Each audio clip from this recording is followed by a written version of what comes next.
Hey everyone, so I just checked the price of Bitcoin on my watch and it was 70,000 per coin, 70,000, which is super cheap. Now, how do I know that? Let's talk about it. First off, the number one objection I get when I tell people about Bitcoin is, I would have bought it, could have bought it, should have bought it, but it's too expensive now. If only I had been aware of Bitcoin, known about Bitcoin when it was cheaper, I would have bought it. Well, first of all, that's not true because everybody who had the opportunity to buy Bitcoin at, 7 cents thought it was expensive. Everybody at 70 cents thought it was expensive. Everybody at $7 thought it was expensive. Everybody at $70 thought it was expensive. Everybody at $700 thought it was expensive. Everybody at $7,000 thought it was expensive. And everyone at $70,000, where we are today, thinks it's expensive. Now, it's not expensive. It's super cheap. $70,000 is a cheap price to buy Bitcoin. And how do I know that? One, it is the most amazing technology in the world for saving and transporting and storing value. It's just unparalleled in its capability to do that. And second, almost nobody has actually adopted it yet. We are so unbelievably early in the adoption of Bitcoin that, it's almost unfathomable how early we are. So I'm going to try to explain how early we are. Okay, let's start at the very top. The very top of who has the greatest need for Bitcoin in the entire world, and it is central banks. Central banks need to back their currencies with something finite, so when their currencies get in trouble, they can bail out their currencies. And currently they're using gold for that, which is why gold is at a record high of $2,700 per ounce. But for numerous reasons, Bitcoin is way better than gold, serving that purpose. And eventually central banks will discover that and adjust accordingly, and they will be buying vast quantities of Bitcoin rather than gold. Okay, so what is the adoption of central banks that have the ability to print their own currency, which is all central banks that control their currency, which is about 160 of them, 160.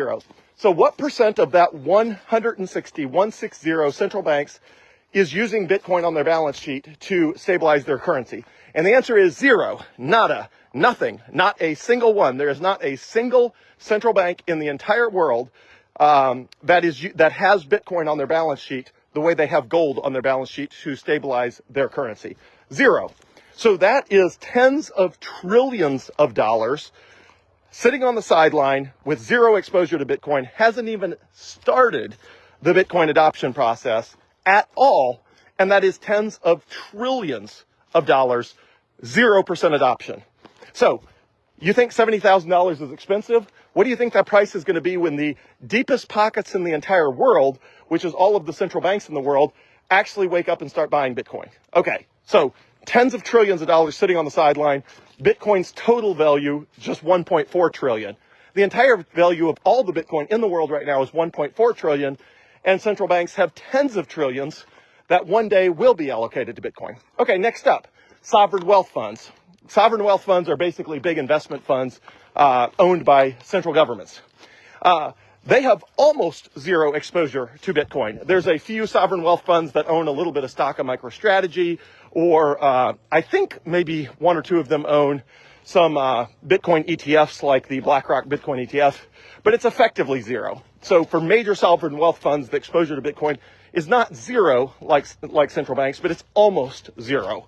And again, they sit on many trillions of dollars of capital and value that is not currently allocated to Bitcoin. Okay, what's next? Okay, big pension funds and state retirement funds and, basically the state level or non-national level of sovereign wealth funds, which are like big state pension funds or the balance sheets of banks and of states and all of that and other governments. They have almost zero exposure to Bitcoin.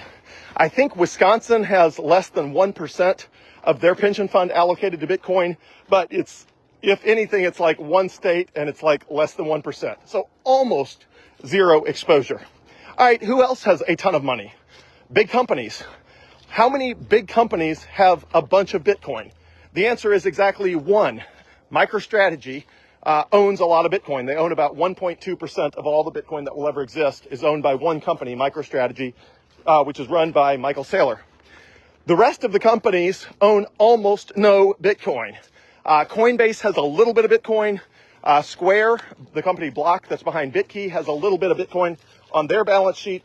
Almost none of the other companies on the S&P 500 or the NASDAQ or the New York Stock Exchange, almost none of them have any Bitcoin. Okay, who else has money? Average people, people like you and me who have, 401ks or IRAs or investment accounts or pensions or whatever.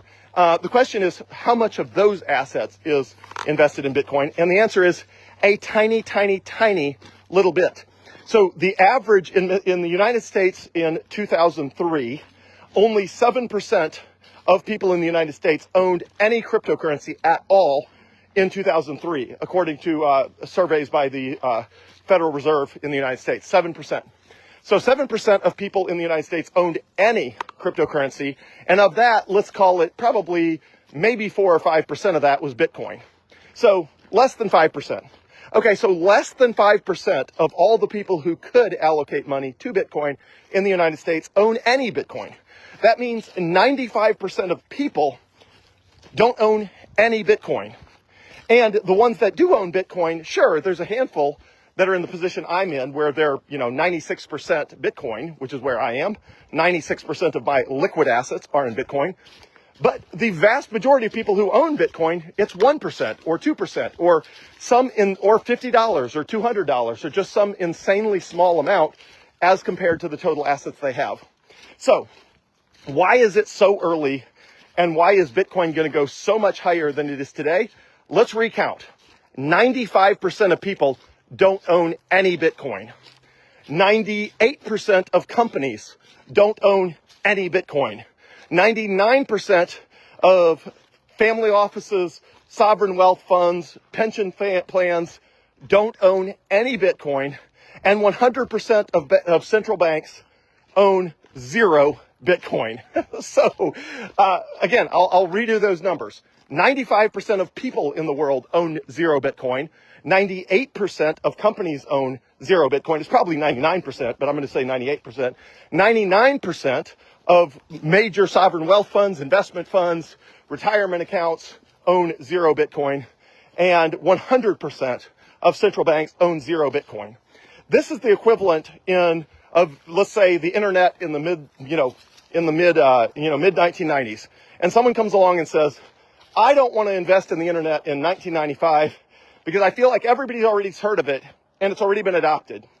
And let's assume at that time that there were only a handful, that 0 governments in the world had a website. 0, not a single government had a website. And let's assume at the time, I don't know which year this would be, maybe 92, 93, 94, 95, somewhere in there. 0 governments had a website. Only a handful of companies in the whole world had a website at all. And, no more than a couple percentage points of people had ever even visited a website or used the internet at all. And you're sitting around saying, yeah, but the problem is everybody's heard of the internet, so it's sort of, I'm late. You're not late in 1995 or 2 or 93 or 94 or, whatever. Almost nobody was using the internet. And that's where we are with Bitcoin. Almost nobody has adopted Bitcoin.